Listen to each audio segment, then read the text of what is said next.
नव वर्ष 2078 की आप सभी को हार्दिक शुभकामनाएं। आइए आज ज्योतिष के मूल दर्शन को समझते हैं।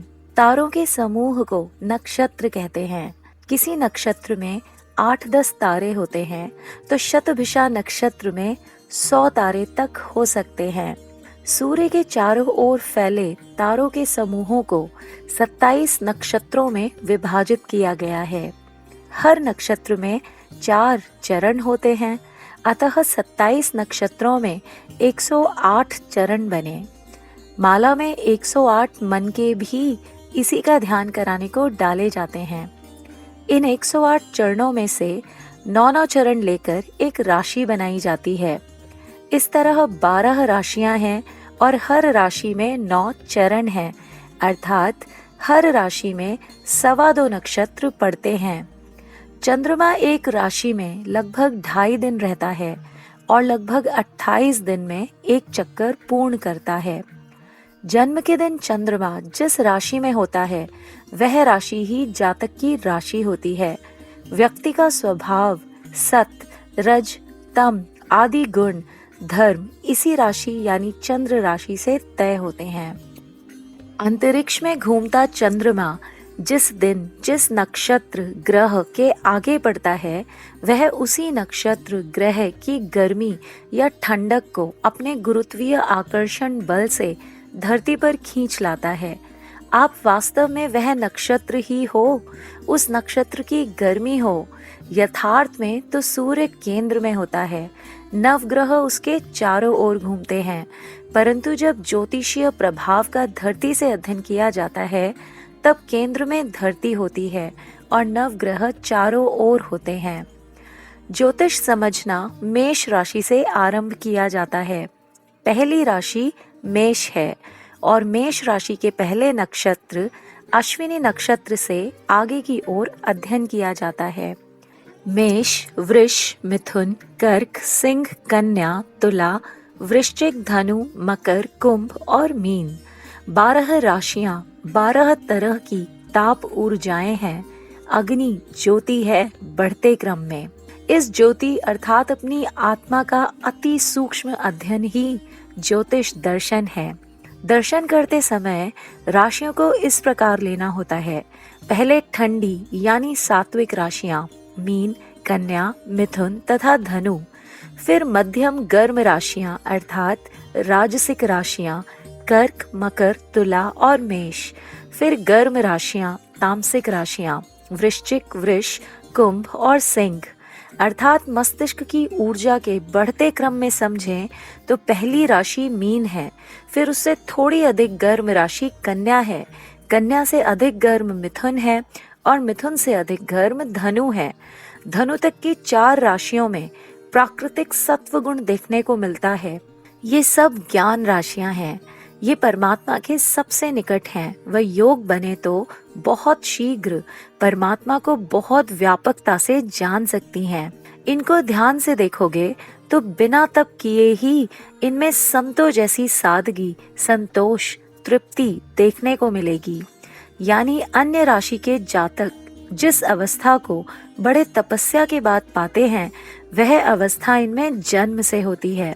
कहा जा सकता है कि मीन, कन्या राशि के बालक जन्म से ही 40 वर्ष के होते हैं। इन राशि के 40 साल के व्यक्ति को वैचारिक रूप से 84 साल का बुजुर्ग समझा जा सकता है। आपके गुरु ब्रह्मर्षि अष्टू जी भी 46 साल के होते हुए स्वयं को 84 साल का ही बताते हैं। ऐसा नहीं है कि इन राशि के जातकों को सरल साधना से भगवान मिल जाएंगे। तपस्या तो इन्हें भी करनी पड़ेगी, परंतु अन्य से ये बहुत जल्दी सफल हो सकते हैं क्योंकि इनके गुण ही ऐसे होते हैं। अन्य की तुलना में प्रायः ये अधिक विनम्र ही होते हैं और विनम्रता ज्ञान मार्ग परमात्म दर्शन की सबसे बड़ी चाबी है। इनमें ऊर्जा कम होती है, अतः ये कम व्यवहारिक होते हैं, कम बोलने वाले होते हैं। इनके मस्तिष्क में शब्दों का निर्माण उतनी तेजी से नहीं होता जितना मध्यम गर्म राशि वालों में या तामसिक वृष, कुंभ में देखने को मिलता है। इन 4 राशि वालों को पहले परमात्मा की ओर ही बढ़ना चाहिए, क्योंकि ये उन्हें पाने के लिए सबसे अधिक अनुकूल होते हैं। मस्तिष्क में कम ऊर्जा होने से मीन, कन्या, मिथुन माया बटोरने में उतने सफल नहीं होते, क्योंकि माया बटोरने के लिए तेज बुद्धि चाहिए होती है, गर्म मस्तिष्क चाहिए होता है। इन राशि वालों को आरंभिक जीवन में लड़कपन में अल्पाहार कर अर्थात मस्तिष्क में कम ऊर्जा रखकर पहले भगवान को जानना चाहिए और फिर मस्तिष्क को थोड़ा अधिक गर्म, अधिक ऊर्जावान रखकर जगत के कल्याण करने चाहिए। गहरी रिसर्च, गहरी वैज्ञानिक खोजों के लिए ये सबसे उपयुक्त होते हैं, क्योंकि इनके मन में ठंडक होती है। ये वेदों के मंत्रों के दृष्टा, ऋषि अर्थात मंत्र निर्माता बन सकते हैं। पुराणों की कथाओं के वास्तविक अर्थ इन्हीं राशि के लोग बता सकते हैं। ब्रह्मर्षि इन्हीं राशि के लोग बन सकते हैं। यह इनकी ठंडक का सकारात्मक पक्ष है। ये वेदों की शिक्षा के लिए उतने उपयुक्त नहीं हैं, क्योंकि मन में कम ऊर्जा के कारण वेदों के ढेर सारे मंत्रों को ये रट नहीं सकते। ठंडी राशि वालों को अधिक माया मोह नहीं होता। प्रायः ये त्यागी अधिक होते हैं और भोगी कम। इनमें माया का आकर्षण सबसे कम होता है। धनु से अधिक गर्म कर्क है, कर्क से अधिक गर्म मकर है, मकर से अधिक गर्म तुला और तुला से अधिक गर्म मेष राशि है। ये राजसिक रजोगुणी राशियां हैं। इनमें राज करने के गुण जन्म से भरे होते हैं। सबसे कम ऊर्जा मीन राशि वालों के मस्तिष्क में होती है। यह सबसे ठंडी राशि है। मस्तिष्क में ऊर्जा कम है, इसलिए इसे ब्राह्मण वर्ण का कहा गया है। इन्हें थोड़ा आलसी भी कह सकते हैं। आलस्य इसलिए होता है कि ये माया से उतने आकर्षित नहीं होते। जब चाह ही नहीं है तो व्यक्ति भागेगा क्यों? प्रायः सतोगुणी राशि वाले लोग नशा नहीं करते।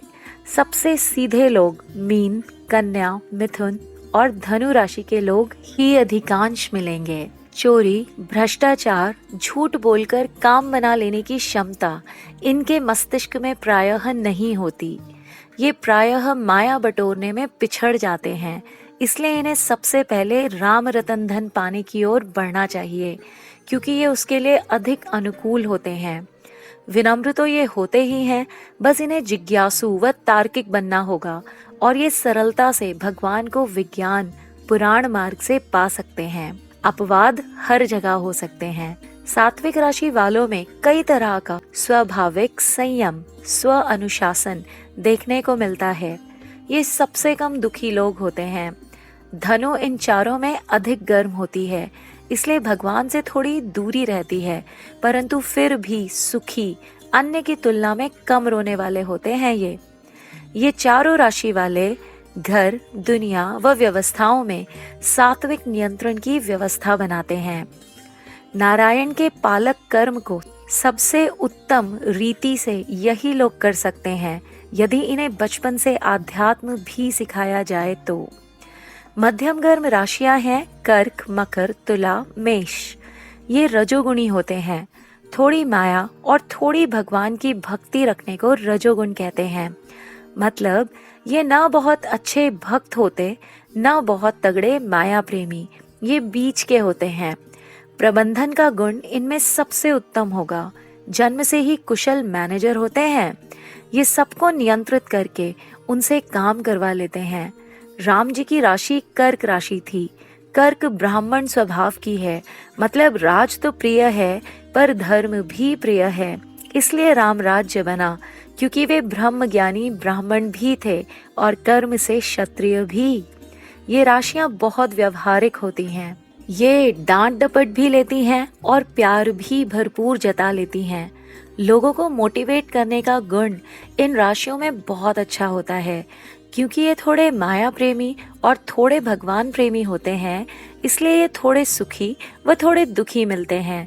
शिक्षा की देवी तुला राशि की स्वाति नक्षत्र को बताया गया है, अर्थात इस नक्षत्र के लोग सबसे अच्छे शिक्षक हो सकते हैं। वेदों की शिक्षा व्यवस्था मुख्यतः इन्हीं लोगों के लिए है। वेद ज्ञान उपरांत ये राशियां सर्वोत्तम हो जाती हैं। इनके मन में मध्यम गर्मी होती है, इसलिए शिक्षा मन से ग्रहण करते हैं और अच्छे नंबर भी ला पाते हैं। जल्दी ही भारत में छाने वाली वेदों की शिक्षा हेतु ये सर्वोत्तम है। प्रजापति दक्ष रजोगुण त्याग से सत्व पाए दक्ष को ही दर्शाते हैं। दक्ष मतलब सबसे कुशल मैनेजर। वेदों की शिक्षा थोड़ा अहंकार देती है, इसलिए दक्ष का सर काटकर बकरे का सर लगाया गया था। यानी रजोगुणी राशियों में थोड़ा सुधार करना ही पड़ता है, अन्यथा ये मैं कर सकता हूँ, ये मैं वो कर सकता हूँ इत्यादि गाते हुए पाए जाते हैं।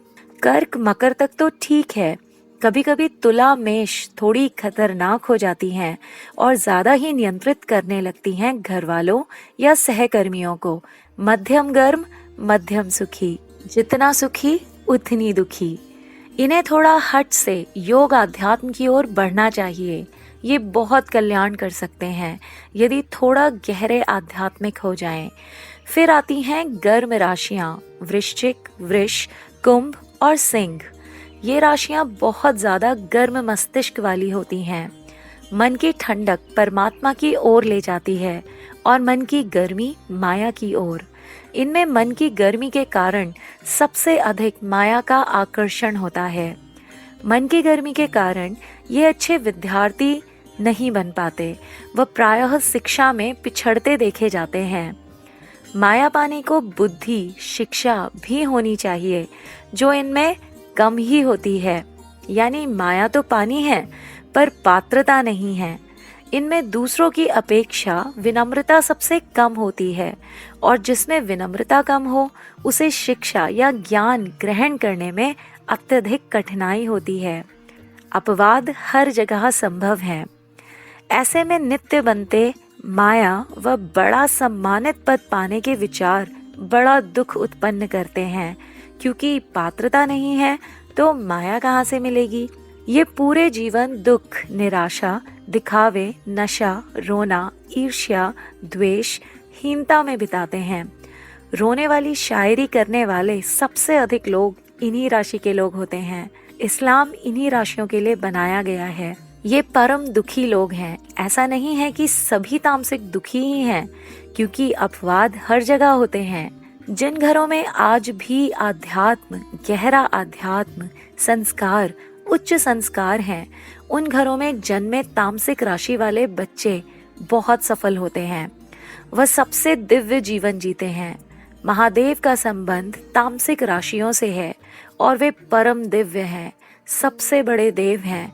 अर्थात यदि इन राशियों के जातकों को बचपन से गुरुकुल में डाला जाए तो इनमें से बहुत से सबसे दिव्य नागरिक बन सकते हैं। यदि तामसिक राशि का व्यक्ति बहुत गहरी साधना कर ले तो वह सबसे दिव्य, यशस्वी, सबसे अधिक कल्याणकारी बन सकता है, परंतु ऐसा होने की संभावना अत्यंत ही कम होती है। यदि ये गुरुकुल की ओर चले तो आने वाली वैदिक शिक्षा इन्हें बड़ा नाम व बड़ा सम्मान दिलवाएगी। ये लोग भयानक क्रोध करने वाले भी होते हैं। वह घर, ऑफिस में सबका जीवन अधिकांश नरक कर देते हैं। नशा इनमें आम होता है। पूरा जीवन रोने में जाता है और मन की गर्मी के कारण ये बेचारे आध्यात्म की ओर 55 के बाद ही आ पाते हैं, और वह भी बहुत थोड़े समय के लिए। इन्हें मोदी जी की तरह कुछ वर्ष हिमालय की ठंडक में बिताने चाहिए। यदि आप सबका आशीर्वाद व सहयोग रहा तो हम इनके लिए हिमालय की ठंडक में एक आध्यात्मिक केंद्र खोलेंगे, जिससे ये बेचारे अपना जीवन सुखमय बिता सकेंगे। उसमें केवल तुला, मेष, वृश्चिक, वृष, कुंभ, सिंह राशि वालों को ही प्रवेश देंगे। अपवाद हर जगह हैं। जिन घरों में अच्छे संस्कार हैं उनमें जन्मे तामसिक राशि के बच्चे भी बहुत सुख से जी रहे हैं और अच्छा नाम कमा रहे हैं, पर यह प्रतिशत बहुत कम है। ये शुरू में अव्यवहारिक होते हैं, पर बुढ़ापे की ओर आते आते शनि की 2 साढ़े साती झेलने पर ये ठंडे होकर व्यवहारिक भी बन जाते हैं। इन्हें मान सम्मान की सबसे बड़ी भूख होती है। ये पेटू होते हैं, प्रायः गंजे भी हो जाते हैं सर की गर्मी के कारण। गर्म राशियों में लगभग शून्य आध्यात्म होता है। कोई कोई कुंभ, वृष, वृश्चिक राशि थोड़ी थोड़ी भक्त हो जाती है, पर इनमें से भी शायद ही कोई सच्ची भक्ति करता है। इसलिए कहा जाता है कि तामसिक राशि के रावण, तुझसे बड़ा भक्त न होगा मेरा कोई। आध्यात्म से दूरी रहने के कारण ही ये परम दुखी रहते हैं, क्योंकि सुख तो आध्यात्म में ही है। अब राशियों का वर्ण बनना समझते हैं।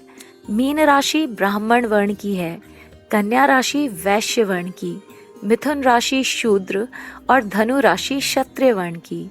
मीन राशि में सबसे कम ऊर्जा है, वह ज्ञान के प्रतीक जल में डूबी मछली है, अर्थात यह राशि अपने मस्तिष्क का ही विकास करती है और उसी की क्षमता से अपना व्यवहार, अपना हेतु पूरा करती है। हर समय ज्ञान में डूबी, आनंद में डूबी। ज्ञान अर्थात जल से बाहर निकाला तो मर जाएगी। ब्राह्मण अर्थात ज्ञान इसकी कर्म की नीति है। जब मस्तिष्क में और थोड़ी गर्मी बढ़ती है तो वह धन कमाने की सोचती है। संस्कार रूपी ज्ञान उपरांत ही तो माया रूपी धन की साधना कर सकते हैं। तो कन्या राशि जो मीन से अधिक ऊर्जा वाली है, वह सात्विकता से धन कमाने की सोचती रहती है। धन से ये अपना व्यवहार बनाते हैं। मीन और कन्या सौम्य स्वभाव के हैं, मीठे स्वभाव के हैं। फिर जब मस्तिष्क में और गर्मी बढ़ी तो सात्विक राशि मिथुन में जन्मा व्यक्ति ज्ञान की ओर नहीं बढ़ पाता और वह सेवा की नीति से अपना व्यवहार बनाता है, अपनी माया बनाता है। सेवा के कारण इन्हें शूद्र कहा गया। इन्हें जितने आदेश देते जाओ ये उतना ही करके देंगे, न उससे कम न ज्यादा।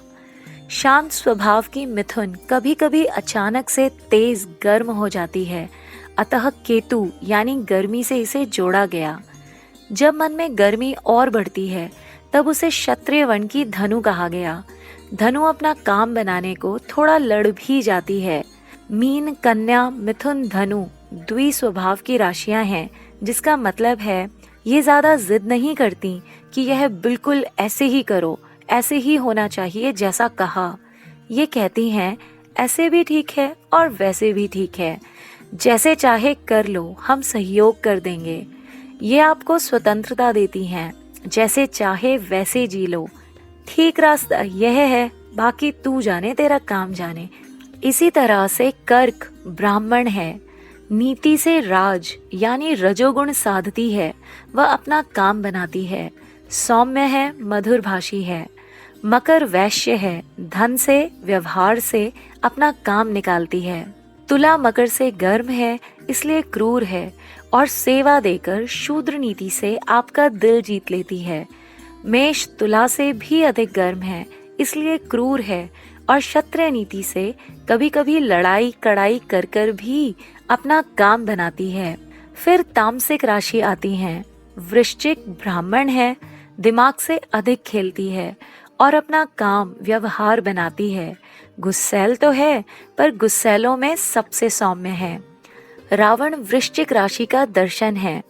वृष में वृश्चिक से अधिक गर्मी है, अतः यह ब्राह्मण नहीं बन पाती और धन की ओर ध्यान अधिक रहता है। यह धन से अपना व्यवहार काम बनाती है। यह भी सौम्य है बहुत गुस्सैल, पर फिर भी ठीक है। कुंभ राशि के जातक बहुत विद्वान होते हैं, पढ़ाई में बहुत अच्छे होते हैं। यह राशि वृष से भी गर्म है, अतः यह सेवा की नीति से भागदौड़ करके अपना काम बनाती है। कुंभ क्रूर राशि है, यदि इसको अपना वांछित चाहिए तो बहुत क्रूरतापूर्ण व्यवहार भी कर सकती है। बहुत पढ़ाकू होती है कुंभ अपनी त्रिदोष प्रकृति के कारण। सिंह 12 राशियों में सबसे गर्म राशि है। यह मेघनाद है और सबसे ज्यादा गरजती है। घर में सबसे ज्यादा आतंक सिंह राशि वाले ही मचाते मिलेंगे। यह लड़ाका क्षत्रिय वर्ण होती है और अपना काम बनाने को लड़ भी जाती है। यह भी क्रूर है। पढ़ाई में सबसे कमजोर रहने वाली राशि है यह। आपने हमारी तामसिक राशियों की समझ का नकारात्मक पक्ष सुना। अब आइए जानते हैं इनकी असीम क्षमता के बारे में। कुंभ राशि बहुत पढ़ाकू होती है। यह राशि वह राशि है जो धरती की सारी विद्याओं को अकेले अपने मस्तिष्क में समा सकती है यदि बचपन थोड़ा उच्च संस्कारों युक्त रहा हो। यह महादेव के शिव शंकर रूप की राशि है। महादेव समस्त विद्याओं के ज्ञाता व दाता हैं। महादेव तामसिक राशियों को ही निरूपित करते हैं। यदि इन गर्म राशियों को बचपन से आध्यात्म युक्त किया जाए किसी गुरुकुल में, तो ये संसार के लिए सबसे अधिक कल्याणकारी हो सकते हैं। इन राशियों के माता पिताओं को इनके लक्षणों को बचपन में ही पहचान लेना चाहिए और यदि इनके व्यवहार में कुछ दोष नजर आए तो इन्हें घर में नहीं अपितु गुरुकुल में पढ़वाएं। इनसे इनका जीवन दिव्य होगा व सुखमय होगा और ये अपना मनचाहा पद नाम पा सकेंगे। यदि घर में ही इनका उपचार सुधार करना है तो इनके माता पिता गहरे आध्यात्मिक बने या किसी गुरु से जुड़ें। महादेव की कुंभ राशि बौद्धिक रूप से सबसे शक्तिशाली राशि है, पर इसकी शक्तियों को पूर्ण रूप से जगाने के लिए इन्हें बचपन से आहार में आध्यात्म देना होगा। तामसिक राशि वालों को सर में सिर्फ सरसों का तेल लगाना चाहिए अच्छे से। वो इनको ठंडक देगा व मन को राहत देगा। सप्ताह में एक बार भरपूर तेल के साथ सर मालिश घर वालों को चैन से जीने देगा। तो यह था ज्योतिष दर्शन का प्रथम वीडियो। द्वितीय वीडियो में हर राशि को उसके नक्षत्र गण योनि आदि को गहराई से समझेंगे। वीडियो अच्छा लगा हो तो शेयर अवश्य कीजिए। चैनल को सब्सक्राइब अवश्य कर लें व बेल आइकन दबाना ना भूलें। वंदे भारतम।